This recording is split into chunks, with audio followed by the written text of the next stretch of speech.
Hello students, welcome to my YouTube channel geography guru. आज हम पढ़ने और समझने वाले हैं क्लास 10th एसएसटी सामाजिक विज्ञान की वर्कशीट नंबर 38 यानी कि 38 को। आज की वर्कशीट भी काफ़ी आसान रहने वाली है। इसमें हम जारी रखेंगे हमारी भूगोल का 7th चैप्टर राष्ट्रीय अर्थव्यवस्था की जीवन रेखाएं। परिवहन, संचार, व्यापार तथा पर्यटन को किसी भी देश की अर्थव्यवस्था की जीवन रेखाएं कहा जाता है। पिछली वर्कशीट में हमने सड़क परिवहन के बारे में समझा था। आज हम पढ़ने वाले हैं और समझने वाले हैं रेल परिवहन के बारे में। तो चलिए शुरुआत करते हैं। जैसा कि आप अपनी स्क्रीन के ऊपर देख पा रहे हैं, ये हमारी वर्कशीट नंबर 38 है, जिसको आप हिंदी में बोलेंगे कार्यपत्रक संख्या 38। हमारा सब्जेक्ट है एसएसटी सामाजिक विज्ञान, जिसमें हम ज्योग्राफी यानी भूगोल का 7th चैप्टर पढ़ रहे हैं, राष्ट्रीय अर्थव्यवस्था की जीवन रेखाएं। आज की दिनांक है 1 अक्टूबर 2020, 1 अक्टूबर 2020। रेल परिवहन का एक महत्वपूर्ण साधन है। भारत में अगर बात की जाए तो भारत में रेल परिवहन वस्तुओं और यात्रियों के परिवहन का प्रमुख साधन है। इसकी अगर विशेषताओं की बात करें तो लंबी दूरी के लिए सबसे आरामदायक साधन होता है रेल परिवहन। इसके अलावा ये सड़क मार्ग की तुलना में काफ़ी सस्ता परिवहन का साधन भी है। इसके साथ साथ भारी वस्तुओं का अगर परिवहन करना हो तो उसके लिए भी सबसे सस्ता परिवहन का साधन है वो रेल परिवहन है। तो लंबी दूरी के लिए सबसे बेहतर है। साथ ही साथ लंबी दूरी के साथ साथ जो भारी वस्तुएं हैं उनके परिवहन के लिए सबसे महत्वपूर्ण है। और इसके साथ साथ ये तीर्थ यात्राएं या हम पर्यटन की बात करें तो उसमें भी रेल परिवहन की बड़ी महत्वपूर्ण भूमिका है, क्योंकि देश के सभी जो महत्वपूर्ण तीर्थ स्थान है या पर्यटन स्थल है वो रेलवे से जुड़े हुए हैं। इसके साथ साथ ये औद्योगिक विकास है उसका आधार होता है। जो भारी उद्योग है, आप अगर देखोगे तो जितने भी हमारे भारी उद्योग है वो वहीं पर विकसित हुए हैं जहां पर रेलवे लाइन है। तो भारी उद्योगों के विकास के लिए महत्वपूर्ण है ये। लंबी दूरी के लिए सबसे आरामदायक परिवहन का साधन है। इसके अलावा इस सड़क मार्ग की तुलना में काफ़ी सस्ता परिवहन का साधन भी है। तीसरा, तीर्थ यात्रा या पर्यटन स्थल है उसमें भी इसकी भूमिका काफ़ी ज़्यादा महत्वपूर्ण है। इसके साथ साथ ये व्यापार के लिए भी काफ़ी महत्वपूर्ण है, जैसे वस्तुओं के आयात या निर्यात या वस्तुओं को बाजार तक पहुंचाने में रेलवे का योगदान है काफ़ी महत्वपूर्ण रहता है। तो ये थे रेलवे के लाभ क्या है। तो एक परिवहन के साधन के अतिरिक्त अगर हम बात करें तो 150 वर्षों से अधिक समय में भारतीय रेल एक महत्वपूर्ण समन्वयक के तौर पर भी जानी जाती है।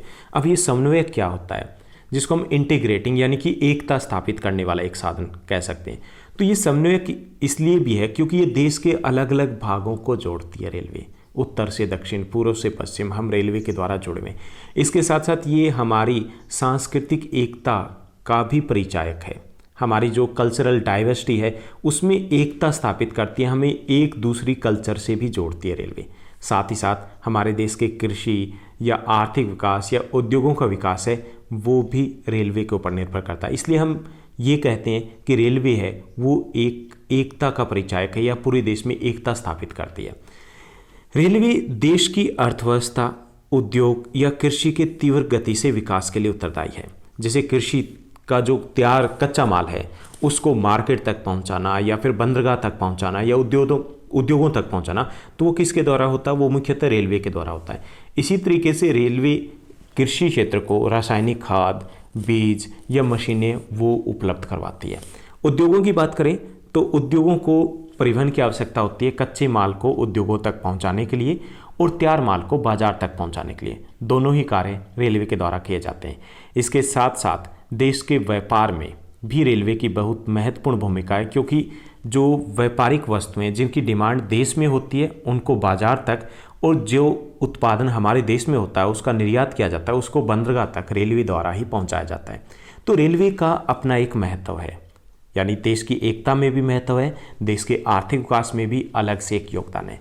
लेकिन रेलवे की कुछ समस्याएं भी है जो इस वर्कशीट में नहीं दी गई, लेकिन एक इंपॉर्टेंट क्वेश्चन बनता है कि रेलवे की समस्या क्या है।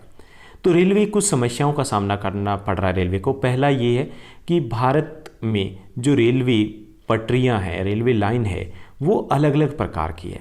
जैसे ब्रॉड गेज भी है जिसको बारे में हम पढ़ने वाले हैं, मीटर गेज है या नैरो गेज है, अलग अलग प्रकार की है। तो इससे समय और धन की लागत अधिक होती है। दूसरा, भारत में अधिकांश जो रेलवे पुल बने वो बहुत पुराने हैं, उनकी हालात काफ़ी जर्जर है। तीसरी जो समस्या है वो है बेटिकट यात्रा करने वाले यात्रियों की। काफ़ी बड़ी संख्या में यात्री है जो बिना टिकट की यात्रा करते हैं, इससे रेलवे को काफ़ी ज़्यादा आर्थिक नुकसान होता है। इसके साथ साथ चोरी की एक समस्या भी बनी हुई है। रेलवे में लिखा होता है रेलवे आपकी अपनी संपत्ति है, कुछ लोग इसको ज़्यादा ही सीरियसली ले लेते हैं, पंखा ही उखाड़ के ले जाते हैं। तो ये भी एक समस्या जिसको रेलवे सामना करना पड़ रहा है रेलवे को। तो ये कुछ समस्याएं हैं जिसका सामना करना पड़ रहा है, लेकिन इसके बावजूद रेलवे है वो बहुत बेहतर कर रही है।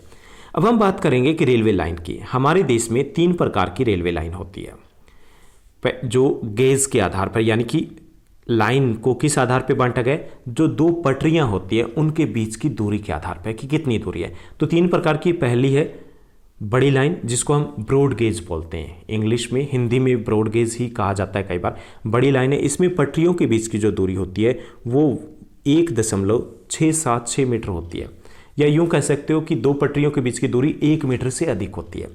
दूसरी है मीटर गेज यानी कि मीटर लाइन, इसमें पटरियों के बीच की दूरी है वो 1 मीटर होती है।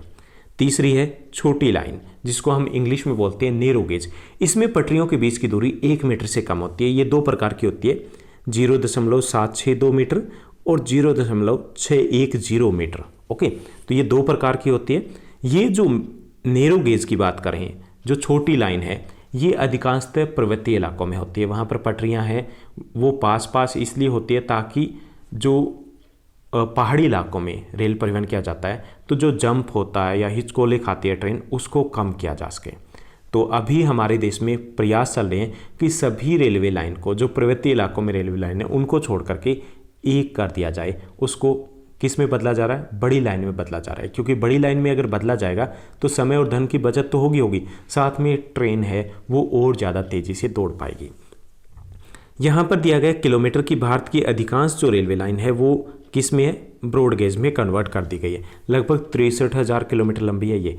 3200 किलोमीटर के आसपास मीटर गेज है जिसको भी बदला जा रहा है तेजी से, किस में? ब्रॉड गेज यानी कि बड़ी लाइन में। और 1751 किलोमीटर जो लंबी लाइन है वो छोटी लाइन है जो पर्वतीय इलाकों में है। कुल लगभग 68,000 किलोमीटर लंबी लाइन है। तो ये था रेलवे रूट। यहाँ पे कुल मार्ग की अगर बात करें, ये रूट है, यहाँ पे कुल मार्ग है। अगर हम डबल करें, क्योंकि कुछ लाइन है वो डबल भी है, तो ये हमारे यहाँ पे 1,23,236 किलोमीटर लंबा रेलवे रूट हो जाता है। तो ये थी हमारी आज की वर्कशीट जिसको हमने समझा। अब आसान से कुछ क्वेश्चन दिए गए हैं। आज के हमारे क्वेश्चन ज़्यादातर वैल्यू बेस्ड है, जिनको आप HOT क्वेश्चन या high order thinking skill question भी कहते हो। तो चलिए क्वेश्चन को पढ़ते हैं। पहला जो क्वेश्चन दिया गया है कि भारतीय रेल किस प्रकार देश में समन्वयक की भूमिका निभाती है, यानी कि देश में कैसे एकता स्थापित करती है।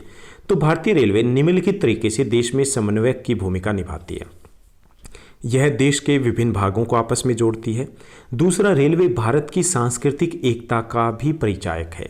तीसरा, रेलवे कृषि तथा व्यापार के विकास में भी तालमेल स्थापित करती है।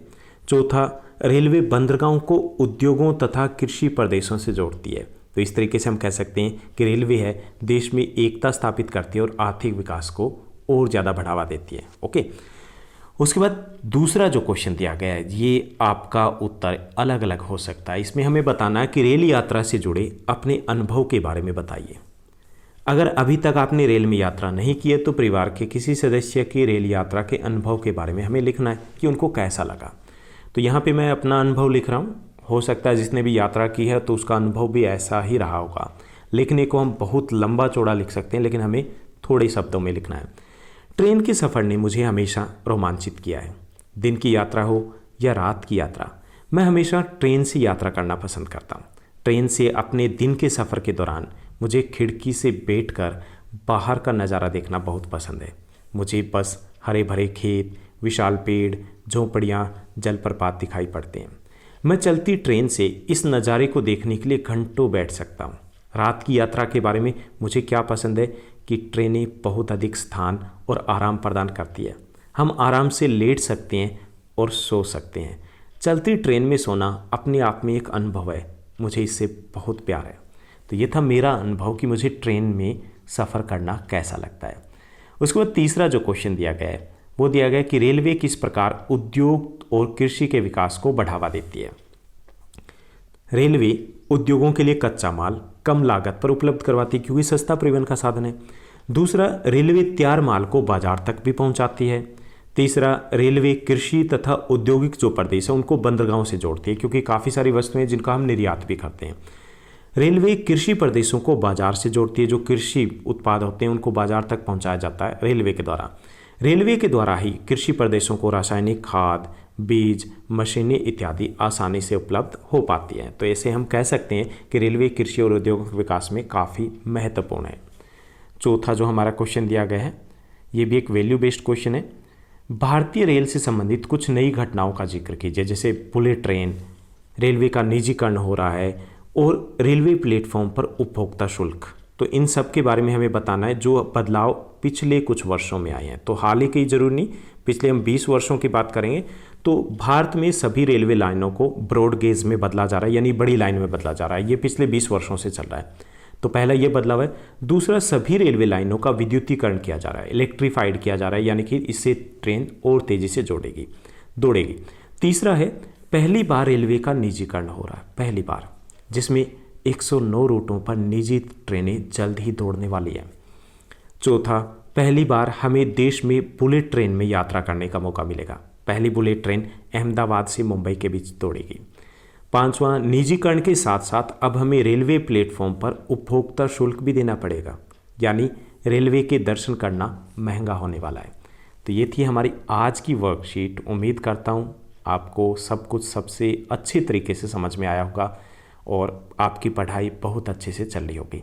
फिर भी कोई डाउट है तो आप कमेंट करके मुझसे पूछ सकते हो, आपको 100% रिप्लाई मिलेगा।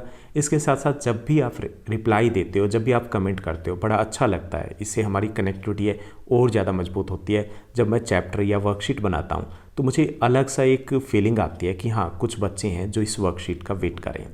इस चैनल को लाइक, शेयर, सब्सक्राइब भी ज़रूर कीजिएगा। आज के लिए बस इतना ही। Thank you, bye bye, have a nice day.